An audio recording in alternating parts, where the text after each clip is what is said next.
உலகை எழுப்பும் ஞாயிறு அங்கே குடியிருப்பான். அவன் ஆனை முகத்தனின் அடியவர் மனத்தில் ஒளியாய் வந்து கொலுவிருப்பான்.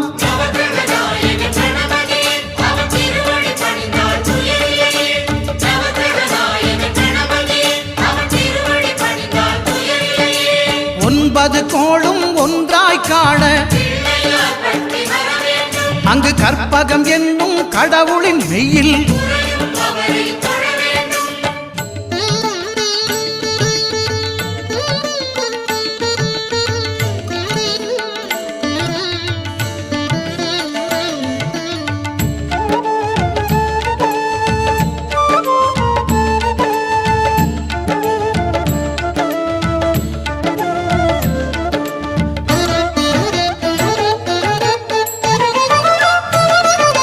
திங்கள் பகவான் திருமுகம் காண